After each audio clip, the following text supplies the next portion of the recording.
Welcome back, Cash Club TV. And man, I ain't want to do it, man, but I had to do it, man. The Golden State Warriors, man. Something is going on. I'm not saying they're collapsing, but something is going on. It has nothing to do with shooting percentages. It has nothing to do with talent. But there's something going on. And I think it might be inside the locker room. I'm just going to put that on the table. I don't know. So tonight, this is what we're going to do. We're going to dive deeper into the whispers, the quotes, the visible tension, and the conflict that might destroy the Warriors within and what we know as the Warriors. So these cracks that are happening right now, they're not just showing, they're widening. If we're being honest, and they're sinking the team. If we're just being honest here. We have to be honest about that, right? So this is a silent war. And this is what I think it is, if I'm being honest here. I don't think the players are hiding it anymore. I think Jonathan Kuminga, from him calling out the coaching staff to there being that rift, to Pod's comments that rose eyebrows all across the organization, Jimmy Butler, Draymond, Steph, questioning their team's commitment. It's something going on, and I hope it's just a slump and not a meltdown. All right? I'm just going to say that. I hope it's not, right? Because this is not what they need right now, especially all the joy that they had at the beginning of the season. It does not need to show its ugly head right now, right? So let's say this. During the earlier season, maybe preseason, even the end of last season, right? You see joy. They seem connected. Yes, they did have the Kuminga situation, but everything else looked like everybody wants to be there and they're building something good. It's going to take another year to build on top of that, right? But from this year, man, they've looked disconnected a little bit. I'm not going to lie. Steph was out, so I'll give them that grace. But there's been sloppy defense rotations. It seems like players are playing for themselves. Players are barking at each other. And there's a lot of blank stares going around, right? I think from players and coaches and organization, top down. I think there's just not the connection is just not there, right? So they had a 4-1 start. Pretty good. But something looked a little off. I didn't know what was going on, but I'm like, it's going to get corrected. They're a championship team, right? But then the whisper started from inside the locker room, right? But did we know how deep these issues ran? I didn't know. I did not know it was this bad, right? Not until a team leader calls out his team, right? So Draymond did that. He ended up calling out his team. So let's get into those quotes he said.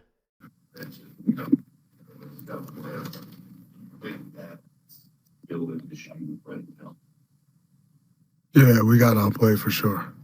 They played much harder. When that happens, what do you do correctly to get it going? You got to fight your way out of it. Anytime you hit a little rut in this league, it'll never be easy. It'll never be pretty getting out of it. You got to claw your way out. And right now, that's not the identity of this team. In your losses, you guys are is that the biggest issue right now? It's definitely an issue. But they had 20 turnovers too, and they beat us by 30. So it's a lot more issues than just that. What do you think is the biggest difference between the way you ended last season once Jimmy got here and what's going on right now?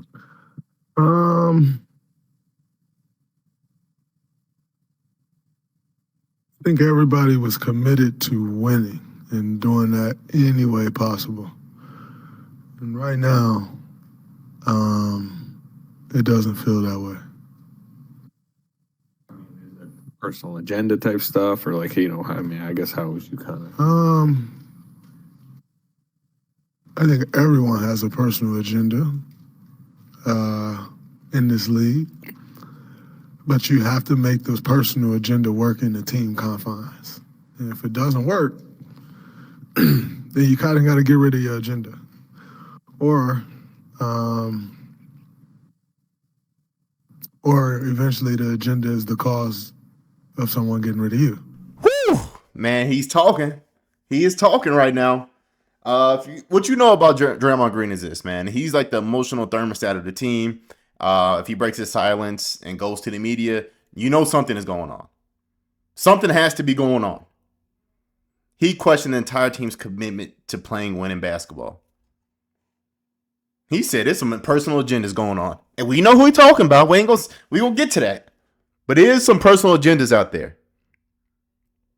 Some players playing for why they deserve the contract, playing for after this regime is gone, who's going to be the next top dog, who's going to be here, who's going to get out of here. So, this is not Warriors basketball. And this weird mix of young and it's a lot going on with that. Young and old players. I don't know. It's weird. It's like a battle of whose team it is. I don't know whose team it is. You probably don't know whose team it is. It's confusing. We don't know. And Draymond's not one to hold his tongue. Trust me. Trust me. So that's what got me a little scared here, because he usually just doesn't do that, right? But now he has a brother out there. And his brother feels the same way. And by that brother, I mean Jimmy Butler. Jimmy Butler ain't hold his tongue back either, man. And we're going to get into those comments also. Feel that way now. Do you feel that way? I think he's, partly correct. We just got to get back to doing whatever it takes to win. Everybody might have to sacrifice something. I can't tell you what that sacrifice might be for every individual. It may be different for every individual every single night. But it's got to get back to winning is the main thing, the only thing. It's going to be the collective of the group to figure out what is needed to win every single night. To your point, everybody might have a different reason on what they need to fix. What do you think the biggest collective problem is right now? The fight, honestly. I just think that the fight's not always there. If we're not making shots, I don't know, give us out to not guard, whatever reason that may be. We got to fight no matter what. And, I think most of that fight I'm talking about is on the defensive end. Not getting stops, man. You're just not playing hard. You're just not doing what it really takes to win. How do you get that fight back? I don't know. We're gonna have to figure it out. That's what this road trip is for, though. Got a good group. Everybody has to be honest with themselves. Everybody has to be honest with everybody else. We're gonna figure it out. We all we got at the end of the day, and that's never gonna change. Man, I'm telling you. Now Jimmy come out and he's new. He's still a leader though. Good thing is though, it's not only Jimmy, so he doesn't get that label of, oh, look at Jimmy, calls him Sturbs in the locker room, calling people out again. No, the whole team is feeling this way. The fight is not all the way there. They're not playing hard, and they're not doing what it takes to get wins. Everybody sees it. And if we see it, they definitely see it. Think about what the opponents are doing on between nights. No, we got to play the Warriors. They ain't playing hard. All you got to do is take away this, take away that. They ain't going to do nothing. That's bad. The Warriors have never been that. And I'm not saying it's that easy, because it's the Warriors. They can shoot. You never know. But when you're I'll say two leaders of many, because you staff Steph and whatever. Not whatever, but when they call you out, something is going on. And it's to a specific person, right? People, maybe. Right? So let's get into that. Let's get into who I think might be that person, because I think it might be somebody. I'm not gonna lie to you. And I'm gonna start off with this person, man. So let's get into this. It's gonna be Pods, man. I'm just gonna be honest. Brandin, I don't want to mess his name. I'm gonna say Pods. I'm just calling Pod. That's all I can do. So I think he added fuel to the fire by saying this, and I thought maybe in his head I could see the competitive edge of, hey, look. I want to be great. I'm showing you that I want to be great, that you can believe in me for the future. But that's going to cause problems. It just is, right? So according to reporters, right, Pod said he wants to be better than Steph Curry. It says veteran teammate, Steph Curry. With that, a comment that sparked eye rolls and internal conversations all through the organization, right? So people inside the organization saw it as a sign that players might not be focused on the team, but just individual success. Actually, multiple players have echoed this message privately. They aren't playing with each other, as we've seen Jimmy Butler and Draymond say already, and they're playing for themselves. So when a dynasty starts pointing fingers inward, shit can unravel. I'm just going to be honest with you. And the first people that are going to get pointed out are the people that are making public comments about individual success. Now, I think he's a fine player. Now, has he played well this year? I mean, he did in the beginning, but no, not recently. He's gotten benched, rightfully so. I definitely think he's a great backup point guard for right now with Steph. I don't know whatever. But he has to play better, man. No individual stuff. Play for your team. That's one thing I give to Draymond. His stats don't. You look at his stats, you're like, what does he do? But if you watch him out there, he provides so much impact. These young players have to understand that, man.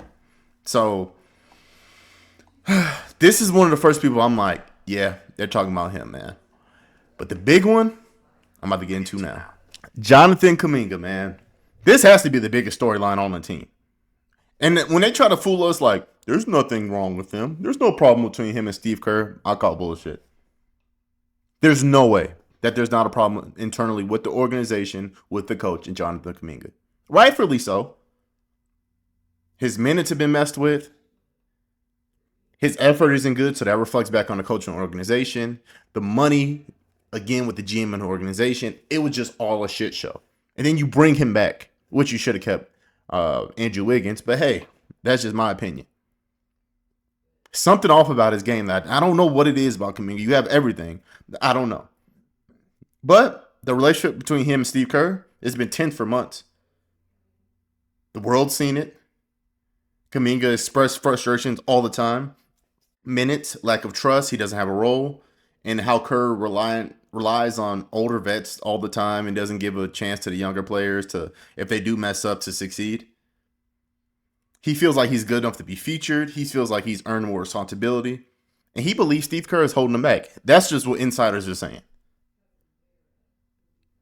Now, the drama did hit a crazy breaking point when all this became public. So, I mean, that didn't help at all. People around the league are like, you're holding this player back because they see it playing in other situations. They think he has some T-Mac to him, even though he doesn't shoot that well.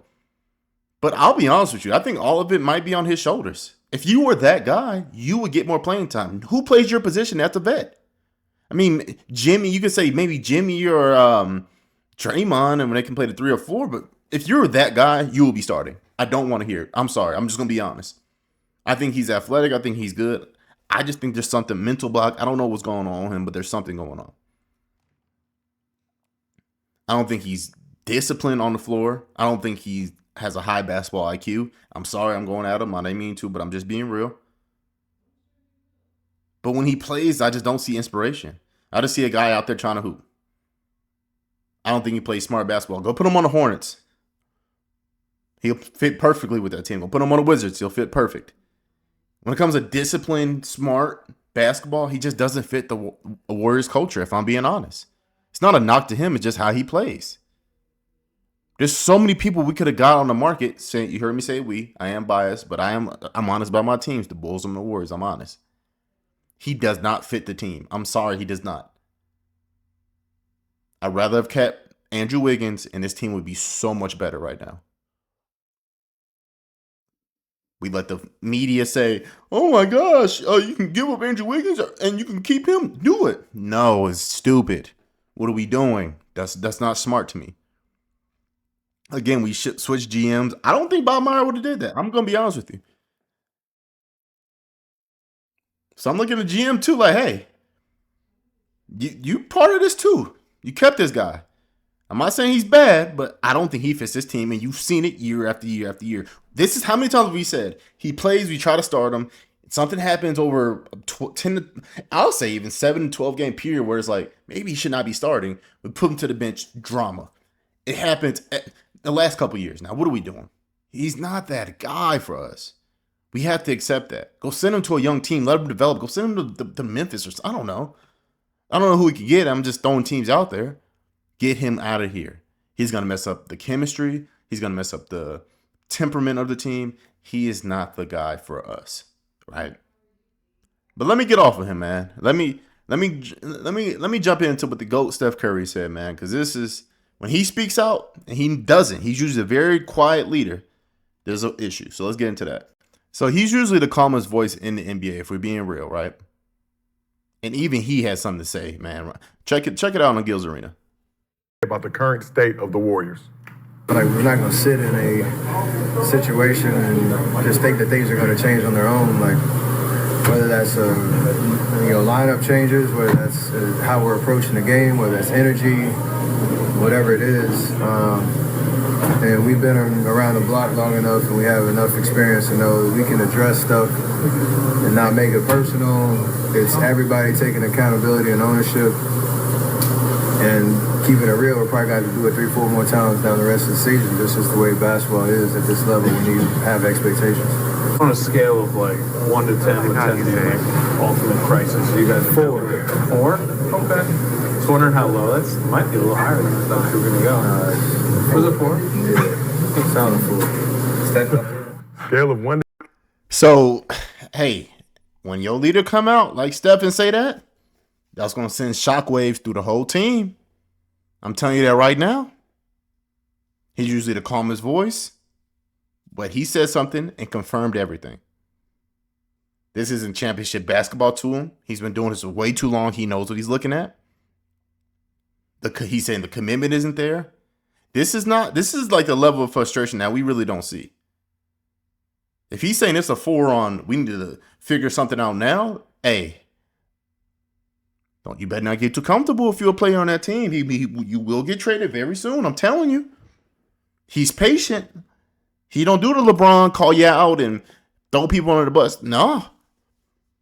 He's 37. He don't want to put the team on his back no more. He shouldn't have to do that no more. I'm sorry. Jimmy, I love you. You got to give him some more. Kuminga, Pods, Moody, you played well yesterday, but y'all got to give him some more. Y'all got to play smart basketball, hard basketball. Pause. Y'all have to play together. Because what we're looking at right now, this team's going to look drastically different coming up here soon. I'm just going to tell you that right now. Steph ain't going to do this. Steph don't want to do this at 37. He want to win again, too. He needs it with a competent team around him. I'm telling you right now, bet explore some Kuminga trades. He's not going to want to do this for too much longer. Mark my words. He's trying to hit that next level of GOAT status. He knows he's one away. He's not going to play about that. So, for the rest of the team, man, these rumblings, they're true. They're not playing with each other. Pods hinted at it. Green said it. Butler said it. And Curry echoed it. You can see it in body language. There's no communication, no trust, no joy. Players are sitting apart on the bench. Veterans are annoyed. Young guys are frustrated. And everybody's looking at themselves. This is exactly the opposite thing that we talk about when we bring up Warriors. Or even just championship DNA. Even late playoff DNA. So you think, where do we go from here? Do we write them off and be like, they were a great team? Where do we go? So I have some questions for the path forward, right? So where do the Warriors go from here? So 1, Kerr must decide between the youth movement and the veteran core. Straddling the line is going to tear the team apart. Now you ain't got to go full, hey, we're going to go this way or this way. But it has to be a clear distinction of how we're going to integrate everybody. Number 2, which goes into that, roles must be crystal clear. No more confusion, no more guessing. Players must know where they stand and what they bring to the team. This has to be a thing. Number 3, the trade deadline is looming and someone is getting moved. Shakeup has to happen. I'm sorry. And we know who. If he can't get it together in the next 10 or 15 games, in your brain, trade packages have to be getting put together now. We're not going to do the thing where we did with Jimmy. We get him halfway through the season and now we're trying to figure it. No, do it immediately. I don't care if you got to maybe throw an extra pick here. Do it immediately. Number 4, the team must decide, is a dynasty worth saving? That goes from the ownership to the GM, executives to coaches to the team. Because right now they're not playing like a team. So this could be a slump or this could be a fracture. This could hurt emotional, cultural, and structural division within a team. And if it continues, the dynasty is done. And Steph is just going to be playing for nothing. So, what do you think? Let me know in the comments what you think. Am I overreacting? Am I spot on? Or I'm down the right path, but I've gone too far. So So if you want updates on chemistry issues, trade rumors, internal drama, the Warriors, any team really, football, basketball, hit that subscribe button because trust me, every story is going to get messy and drama, and I'm all about that, man. Let's get into it, man. So, Cash Club, and we out.